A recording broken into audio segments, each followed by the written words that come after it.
Hello, everyone. I'm going to take you through a lesson on fiction writing, and I'm going to ask that you make sure to watch it all the way to the end, even if you need to stop in the middle and take a break and then come back.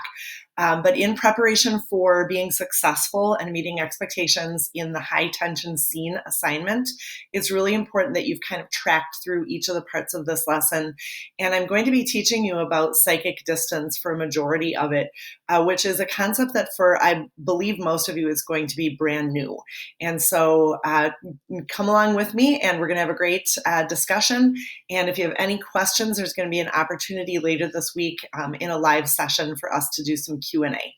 All right, so fiction. Here are a couple of essential questions to drive our conversation today. How do stories come to be?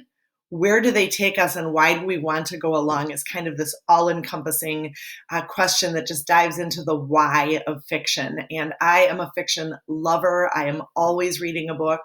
I love short stories. And for some of you, if you took creative writing previously, you might have gotten to dabble a little bit in writing some flash fiction and some scene writing. But if you love fiction, there's an opportunity in this advanced class for you to write a much longer fictional piece. And for those of you who are coming out of AP Lit and you've been reading some of the greatest stories ever written, it's pretty exciting that now you get to be on the other side of that and craft stories of your own. Where do stories come from? My goodness, they can be conceived in so many different ways. Most writers will say that the initial seed for a story comes from a character idea. I'm going to talk to you much more about where stories come from in the future. But for now, let me just kind of get you thinking in that direction. And we know that we can be transported by a story into another world, and that it becomes kind of like a mental movie that we can enter into. It's a kind of an escape, and it's a really exciting experience if you read a great book. If you've never had that experience and you haven't been reading the right books or the right stories. And then why do we want to go along? I think there's so many reasons for storytelling. And, if we were together, we could have an hour-long conversation about all of the reasons why people tell stories. But I want you to think about why you enjoy stories. And stories come to us in the form of songs, movies, television shows, stories around the lunch table, which I know all of you are missing, sitting around that lunch table and having conversation with each other, or around the fireplace. The origin of theater, many people believe, is that when people would go out for the hunt, they would come back and they would recreate the hunt. They would tell the story of the hunt to the people back in the village that they were providing the food for. So this ancient art of storytelling, which we do for catharsis, for entertainment, for escape, for learning about the human experience. I mean, it's just an amazing part of our lives. And so you guys are going to get to participate in creating stories for other people. All right, what are the ingredients of fiction? I'm going to kind of start with that in just a second, and something that I wish when I was younger and I was trying to write fiction, someone would have just made it that easy and plain for me. So I'll share that with you. And then what choices do you have to make in order to start a story? You kind of need a little bit of that list of where do I need to kind of get my details together, and what are those choices that are going to be made either consciously or subconsciously so I can make them consciously and then move forward with my story. And then finally, what is psychic distance? It sounds kind of mysterious, doesn't it? But once I explain it to you, it'll make perfect sense. Okay, here we go. The ingredients of fiction are actually very, very simple, and there are three.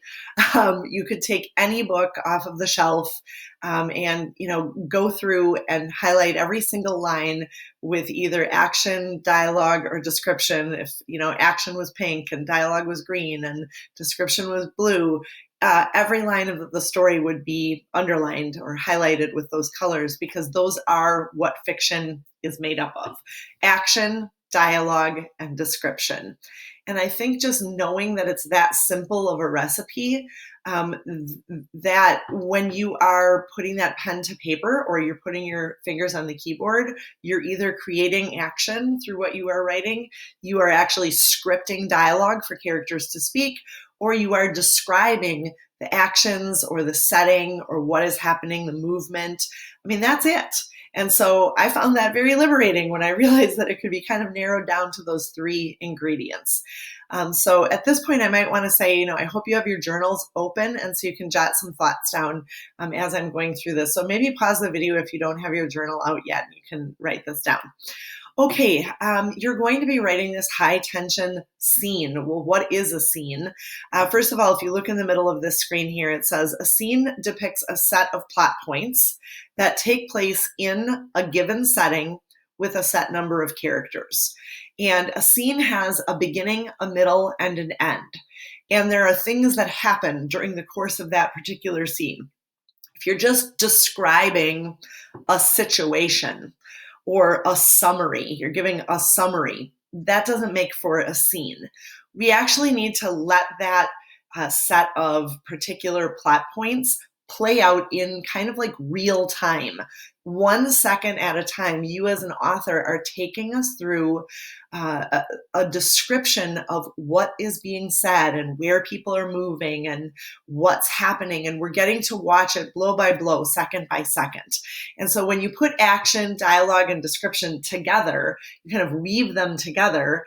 And then you have this little arc of a scene.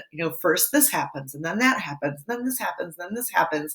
And we get to watch it as it happens. And somehow there's a little bit of a climactic building within that scene, and then there's some sort of resolution at the end of the scene, and then maybe one of the characters leaves, or all the characters leave, or someone new comes in, or something changes, and all of a sudden we're in a different location. But there was this set part of the story arc where, for a time, those characters were interacting in that space. That's a scene. And every fictional story is made up of scenes, just like movies are made up of scenes. And so you might have a much longer story arc in a longer piece of fiction, but you can still imagine sort of cutting that up into individual scenes. All right. What are some of the things that you need to kind of decide upon? Let's just kind of give an overview, and then I'll go into more detail. So who's the protagonist, and what does he or she want? That's one of the first things that you need to think about. And so maybe in some of your journaling this week, after you've selected a prompt, you might want to create a character, and you always want to start with naming that character. You can always change the name later if you want to, but naming a character is the first mode of characterizing. The character that is named Stephanie is not the same character as the character who is named Alice or Sue or Mary or Bill or Andrew or Buck. Each name that you can think of is going to initially be a form of characterization. And I actually really suggest first and last name. And then you're being given these scenarios in the high tension scene. But once you have selected that scenario, then you need to decide who's your protagonist. And that's the characters that are going to drive the story. And more specifically, what that character wants is going to drive the story. And so you need to decide upon that. And that takes a little bit of rumination and a little bit of pre-writing and a lot of thinking. And that's where we get into that idea of invention. You're inventing the story mentally. This is going to sound a little bit weird, but a really great thing to do is to just like lay down somewhere and close your eyes. And you're not going to sleep, but you're just going to kind of go into like a very quiet space where your imagination takes center stage, and just spend some time with your character idea. Visualize the character, think about that character's past, think about what the character wants, imagine the character, and really start to develop a relationship with that character. I know you all have time to do this because we're all at home, and I think it's the perfect time for you to just take some time to get to know your character. All right, and then where and when is this story going to be set? And I want you to think very specifically about time and place. And the more familiar the setting is to you, sort of the easier it is to create the description. The more unusual the setting, the more you're sort of signing up to either do some research on setting or to really do a lot of imaginative work to kind of create all the details of that setting. So where and when. The when is important too, because if you think of something taking place, let's say in a suburban home, in a kitchen in the 1950s, countertop probably made of linoleum, whereas now it's probably made out of granite or marble or corian or something like that. And so the details are going to be determined by the time as well as by the place. And so you want to think about when and where is your story going to take place. Take place in a public space, a park, a restaurant. If it's a restaurant, what kind of restaurant is it? If it's a park, what season is it? These kinds of things have to start kind of coming together in your imagination. All right, and then what conflict is the character facing? And this is tied to the idea of want. What sort of obstacle is that character facing in terms of trying to get what he or she wants? That's the next thing that's going to kind of become a part of coming up with your story idea. And then after that, those are the bigger picture sort of conceptual aspects of the story. Then there's some more practical things that you need to think about. For example, what point of view am I going to tell the story from? First person, third person omniscient. Am I going to filter it through one character, but it's still going to be third person? That's called third person personal. What point of view do I want to use? You actually have to make that decision before you start writing. However, I will tell you, it's an absolutely awesome exercise to try starting your story multiple different ways. Try writing it in first person, just the first maybe paragraph or two, and then try it in third person with an omniscient narrator. Try it in third person, filtering it through one character, and kind of experiment a little bit. Sometimes I will write an entire piece of fiction and realize that I have written it in the wrong point of view, and then I'll go back and I'll rewrite it. But I also like to experiment at the beginning and just kind of see what's feeling right for me. All right, and then past tense or present tense. Now you're going to become sort of welcome to my opinion. You can write fiction in present tense, and it can be done really well, and some people love it. It's a lot harder to do. It's harder to be consistent, and you run into some grammatical issues that can be really problematic. And stories are normally, and I would argue naturally, told in past tense. When we sit and tell a story to someone, we typically tell it in past tense. If I were to take you to any bookshelf in my house and pull off 10, 12, 15 fictional books, 95, maybe 97% of them are probably written in past tense. There was a big trend in the 90s to write in present tense, and it was really annoying. But anyway, I will not hold it against you if you decide to write in present tense. But for your first fully fleshed out fictional scene like this, I would actually really recommend past. And then are you going to start en media res, or are you going to start with exposition? En media res means you start in the middle of things. I'll talk more about that later in another lesson. But exposition is where you have more of like a descriptive beginning where you're kind of setting the scene. And I'll give you more explanation of that later. All right, that was a lot to take in. I actually suggest that you pause the video and just think for a couple minutes, maybe reflect, maybe write a couple thoughts down, maybe go look at the prompts and think through some of the things that I just shared with you. All right, now I'm diving into psychic distance. Such an amazingly cool concept. I don't know, I never heard about it till grad school. And I would want to warn those of you who are going to take the AP Lit test later this spring, don't talk about psychic distance, because those people who do literary analysis, they don't use this term, they don't talk about it. I couldn't tell you why, but it's just something that is really, it's a writer's term. It's a term that we use in creative writing when we have kind of gotten out of that analytical mode and now we're into a mode of making decisions from a writer's point of view. So another term for psychic distance is narrative distance. And we're telling a story, we're narrating a story, whether we're in first or third person. And we, as the writer, being the god of the story, the author of the story, we get to decide how close or how far away we are going to place our reader in relation to the mind of the character. And the word psychic It doesn't have to do with predicting the future in this case. It has to do with the psyche of the character, the inner workings of the mind of the character, and how intimately are we going to allow our readers to know the motives, the thoughts, the desires, the fears, the reactions of our main characters. That is going to be determined by what we call psychic distance. So a definition for psychic distance is it's the relationship between the reader and the character, and how close or how far away we allow that to be. All right, psychic distance conveys how close the reader is invited to stand, that's metaphorical language, in relation to a character, particularly the narrator. And how close do I want the camera is a great essential question for thinking about this. And if you can imagine putting a video camera, I'm using kind of this older version here, right? Like put the video camera on my shoulder. I'm going to show you what's going on in this scene over here. I'm going to move the camera. I'm going to show you what's going on over here. But where am I going to stand?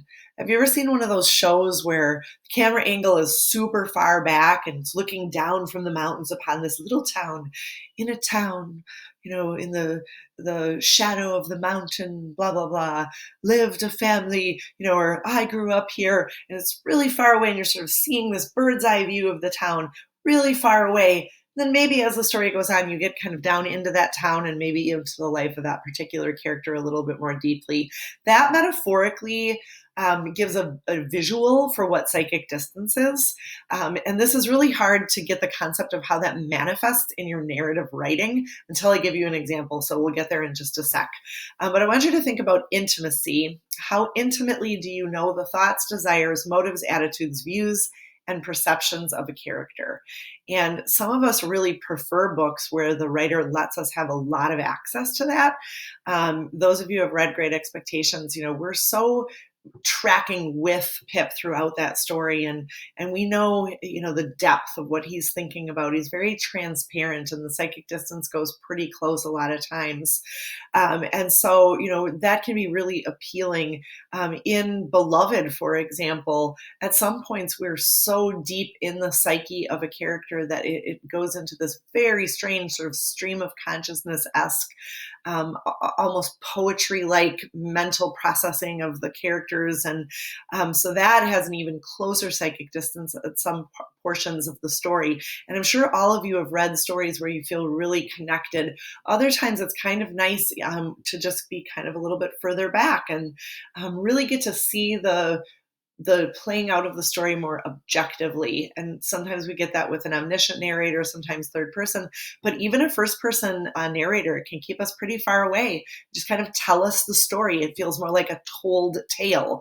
And maybe it even feels like a little bit like a parable, for example, but there's no right or wrong with psychic distance. It just depends, what do you want and what's going to work for that particular story.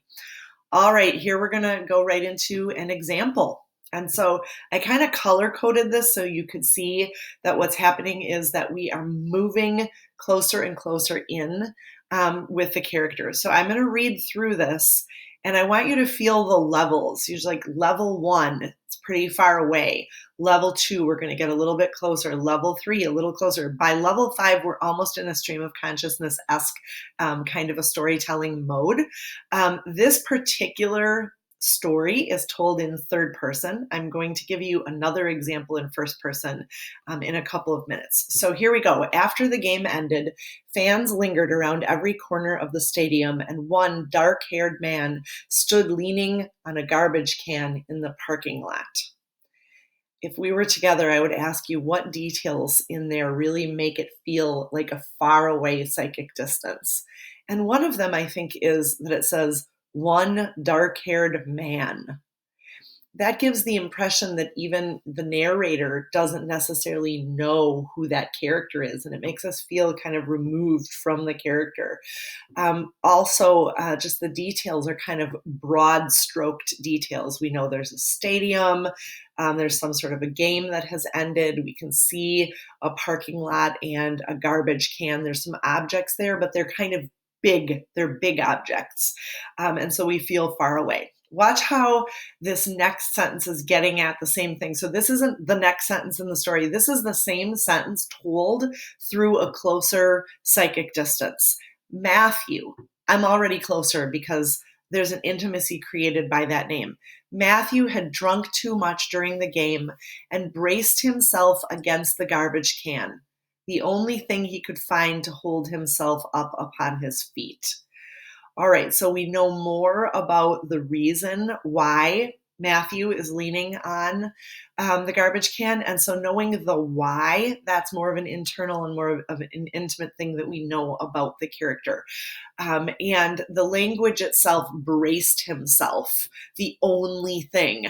That's bringing us a little bit closer to the motives and to, what's going on in the individual life of that particular character. Now, this isn't just some dark-haired man who's a part of a crowd coming out of a game. This is Matthew, and there's a specific thing going on with him. Okay, again, same sentence, but with a closer psychic distance. Matthew reached out for the garbage can. He knew he should not have had that last beer during the final inning. All right, I want you to just think about, what did we lose there? We lost some things because now we're closer inside of him. And so now you start to see some of the power and some of the limitation of a closer psychic distance. It allows you to come more deeply into the story of that character, but also Matthew is not thinking about things. He's just doing them. And so we lose some of the detail, actually. Does that matter? It depends on how you want to tell the story. All right, I'm going to read the next two, one right after the other. And I want you to notice how we really go deep in by the last one. And again, I'm going to ask you, what do you like better? There's no right or wrong. Damn, how Matthew wished he'd said no when Jane offered him one more beer. Closer in his head. One last beer, down his throat, in his bloodstream, reverberating inside him like the ball hitting the wood, lulling and dulling his senses. Thank God for a garbage can to lean on. All right, so both of those have a little bit of an element of stream of consciousness or a feeling that we are in the thinking of the character, but quite a difference between level 4 and level 5 as far as how deep in we are. There's another thing going on in that last sentence that I want to point out, which is that when you use figurative language like similes and metaphors, the more that you can connect them to what else is going on in the story, the more powerful that simile is going to be. So when it says reverberating inside him like the ball hitting the wood, when the story is taking place right after a baseball game, that's a kind of a nice example of how similes and any kind of figurative language being connected to the character and connected to what's going on can kind of maximize the power of that. Okay, so you know what? It's up to you. Which one do you like better? I would highly recommend that right now you stop the video and maybe do a practice. You don't have to do 5 layers, but maybe just go and do the same sentence 2 or 3 times and experiment with a different character in a different setting and see what it's like to change the psychic distance. All right, coming back with another definition from a writer here. Her name is Vicki Hintz. Psychic distance is the amount of emotional space you put between the reader and the character. Writers use psychic distance to manipulate the intensity of readers' involvement in whatever event is occurring within a scene. So this is about managing intensity and managing that emotional space. That's another way of naming that intimacy that we've been talking about. And at this point, I want to explain that some writers have very strong feelings about the need for a piece of writing to have the same psychic distance throughout, because it can be very jarring if suddenly the psychic distance changes. And there's one really great article on psychic distance that I've read several times that talks about how when you start reading a story, it's almost like you and the writer develop this contract between you. And the writer communicates to you, like, this is where I'm going to put you. This is where the psychic distance is. I'm going to kind of keep you there so you can feel secure. And that then when that changes, or if that changes, it feels like a jarring sort of disrespect on the part of the writer to the reader. I definitely get that. And I see where that that kind of attitude is coming from. But I also believe that there are times where if you can do it naturally and fluidly, you can kind of pull your reader in a little bit closer, and other times where you might want to pull that psychic distance out a little bit further, that we can have some fluidity. And maybe the first time that you're writing a story, it's easier to be consistent. And maybe you write 20 fiction pieces and none of them warrant that kind of pulling in and out. But I want you to know that there is the possibility for shifts in psychic distance, but that you have a responsibility as a writer to make that feel comfortable to the reader, and that you have a reason for it. Because if it's unintentional, I don't think it's probably going to work. So just kind of think about that. Okay, this is going to feel a little bit off topic right now, but I want to take a break from psychic distance for a minute because we're coming back to our overarching essential questions here, and we're preparing to write a high tension scene. And one of the most cliche, most foundational, most well-known sayings about doing fiction writing is write what you know. Well, let me tell you something. That can be very, very frustrating. When I first started writing fiction and trying to be good at it, that was when I was an undergraduate. I think I really failed miserably. I got much better at it later. But part of what was freezing me up and what was a hindrance to me is I kept thinking I needed to write from my own life. And that was my interpretation of what it meant to write what you know. And you do not need to base your characters on anyone you know. You do not need to write from life experiences. Fiction can be exactly what it says it is, which is made up. It's fantasy. It doesn't have to be science fiction fantasy or, Frodo Baggins fantasy, but we can make it up. So then what are some other meanings behind this idea of write what you know? Well, I think her name is Grace Paley, and I believe she's even a Wisconsin writer. She says, write from the emotion that you know. And I love this idea of writing from what you love, from what you hate, from what you have observed, and write from what you hold to be true of human nature. You are an observer of human nature if you are a writer.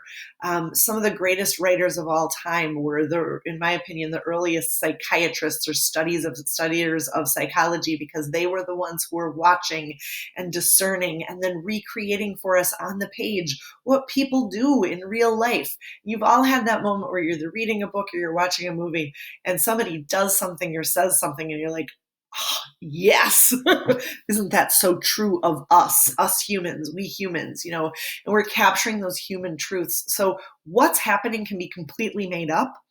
But there is something really powerful about writing from what we know of the human experience.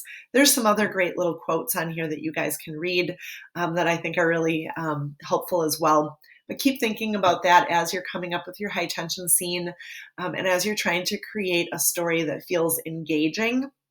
And here I'm going to give you another really core nugget of truth about writing fiction. And that is that I want you to write a story that you would want to read. If you don't want to read it, nobody else is going to want to read it. If it feels fake or unbelievable or cliche or canned, or if it doesn't resonate as, believable on a human level, and you wouldn't want to read it, then nobody else would either. And the other thing that's liberating about thinking about writing a story that you would want to read is that you don't have to please everyone when you're writing a story.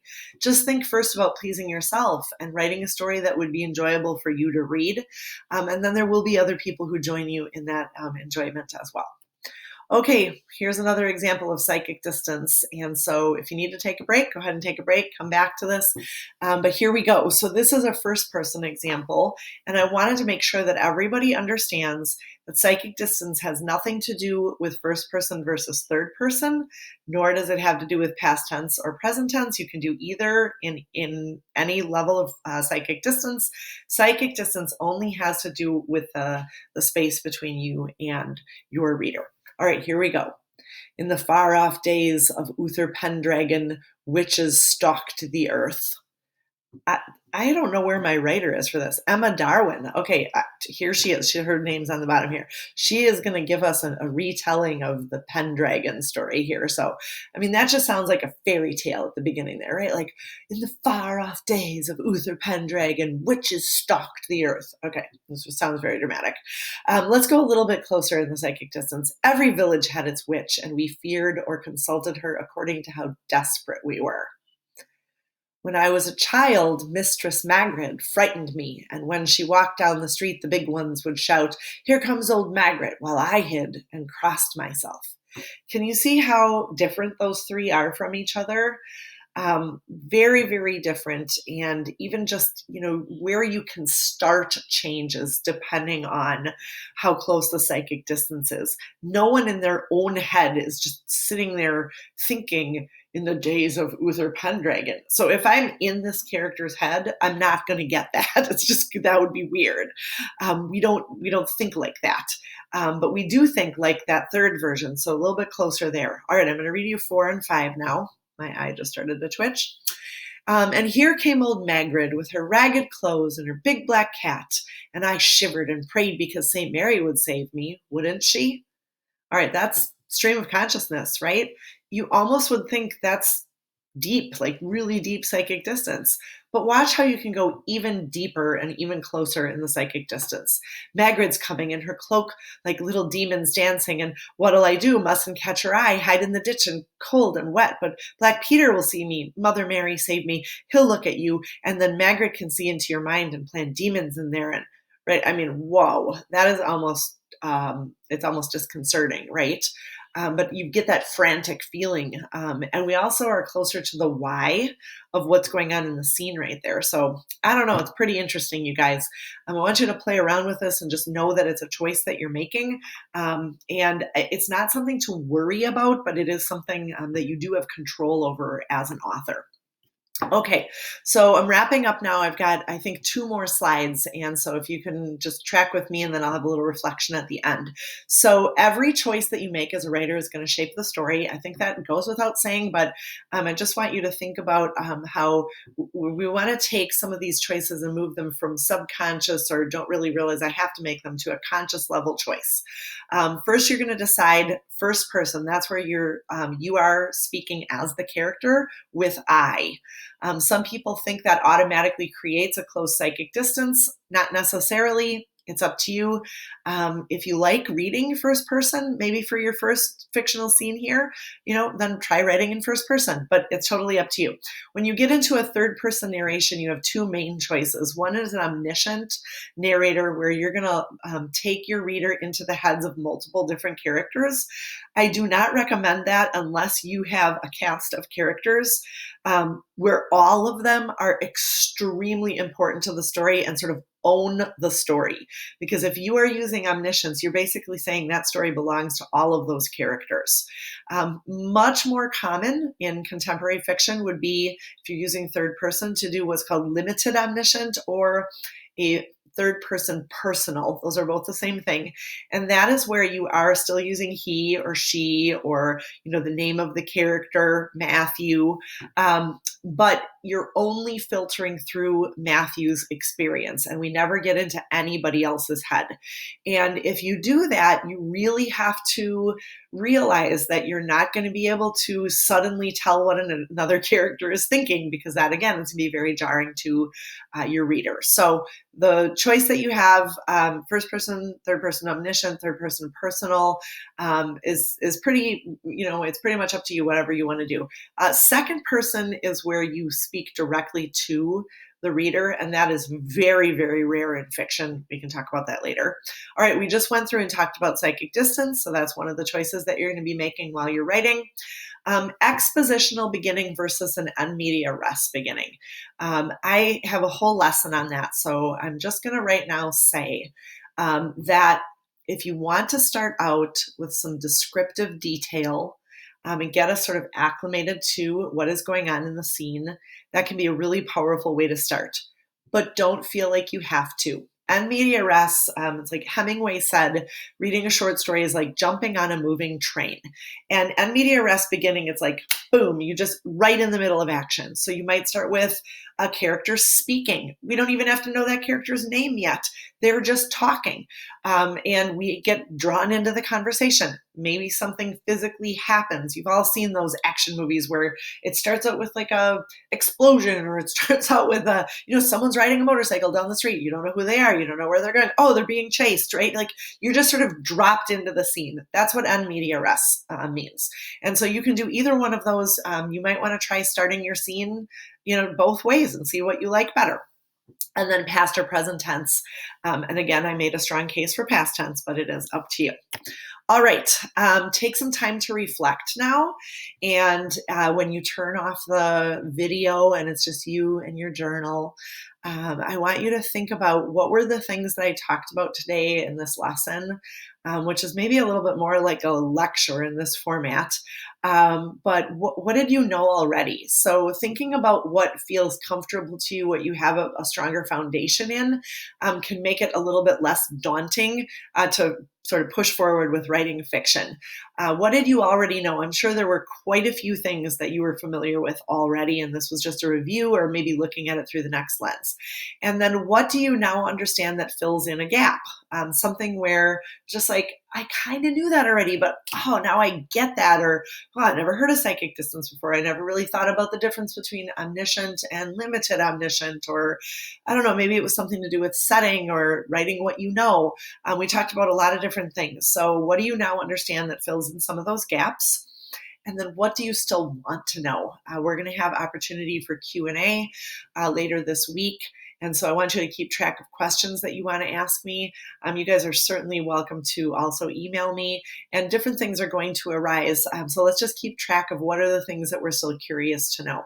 All right, thank you so much. I'm really excited for you guys to write fiction. For some of you, your fictional scene, your high tension scene might actually wind up becoming a part of your final project. I want you to give yourself over to this experience and have a really fun time writing it. Okay, thanks and have a great day.